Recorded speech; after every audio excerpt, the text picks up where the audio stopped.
John Gray, the political philosopher from my part of the world, northeast England, although he's way more distinguished than I, so I shouldn't try and squeeze myself in on the same sentence. He's written a lot about liberalism and its fate. Many people talk about liberalism having passed into existence, and his quote is on illiberalism as a governing force now, and I'll get your take on it. So, John Gray on illiberalism. Within Western societies, rival groups seek to capture the power of the state in a new war of all against all between self-defined collective identities. There is an unrelenting struggle for the control of thought and language. Enclaves of freedom persist, but a liberal civilization based on the practice of tolerance has passed into history. In schools and universities, education inculcates conformity with the ruling progressive ideology. The arts are judged by whether they serve approved political goals. Dissidents from orthodoxies on race, gender, and empire find their careers terminated and their public lives erased. This repression is not the work of governments. The ruling catechisms are formulated and enforced by civil society. Libraries, galleries, and museums exclude viewpoints that are condemned as reactionary. Powers of censorship are exercised by big high-tech corporations. Illiberal institutions are policing society and themselves. That was from his recent book, The New Leviathans. In your view, Helen, how did we, if you agree, end up in that society that John Gray describes? I think, and this is what my next book is going to be about. It's got a. I didn't know that, so that's a great tee up for the plug. So I'm glad that has worked very well. The subtitle of it is, has liberalism failed, or have we been failing to be liberal?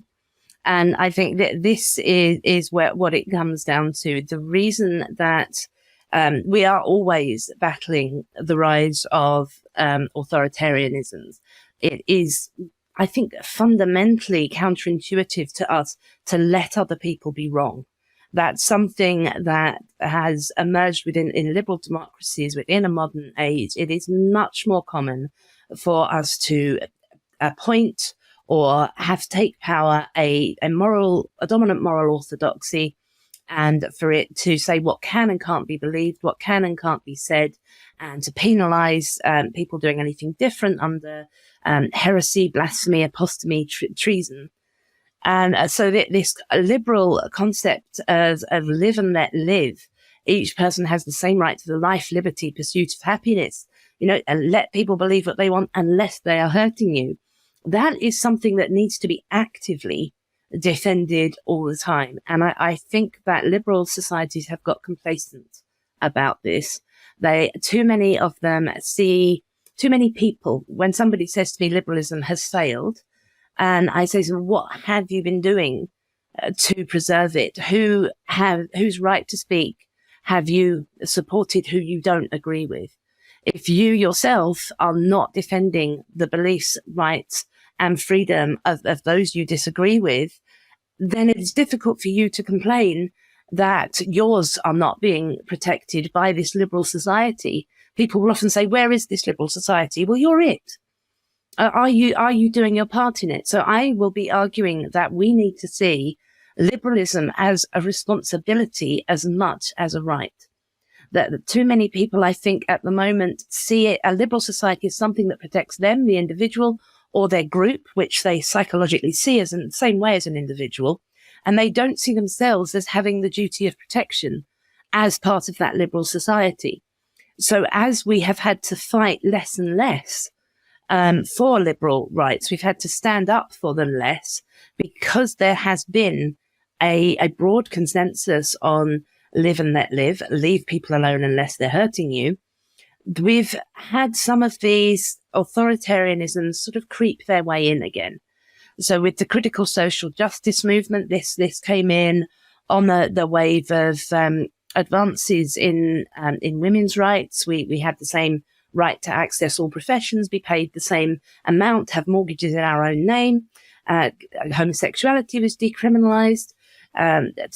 Race discrimination on the grounds of race was criminalized. So we had all these successes.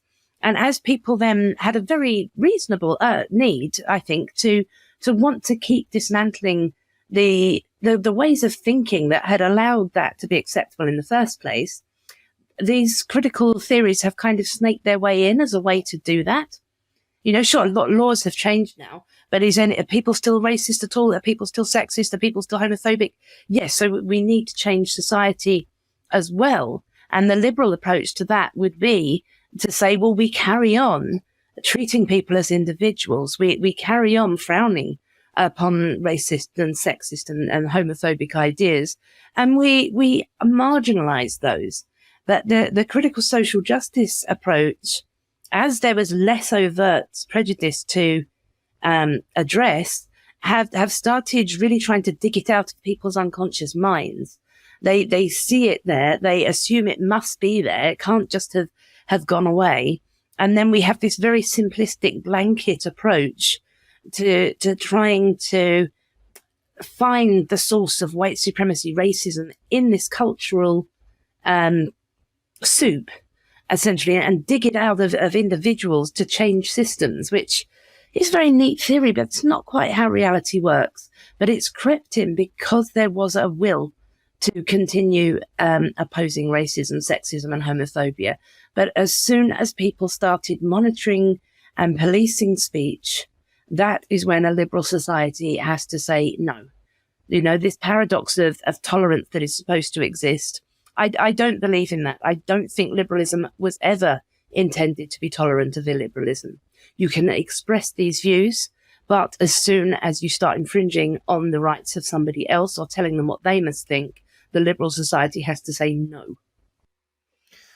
That's an argument that I've heard Stephen C. Hicks, I think he includes the middle acronym of his name there. He was on an episode of Trigonometry with James Orr, and they're debating liberalism and conservatism, and then they went on to be hosted by Konstantin Kissin's Substack, where they exchange ideas. I do actually think everyone should go and read that, because you'll see both schools of thought in probably their best lights. But he makes that point actually about muscular liberalism, that it can't just be a case of not backing it up with any kind of authority.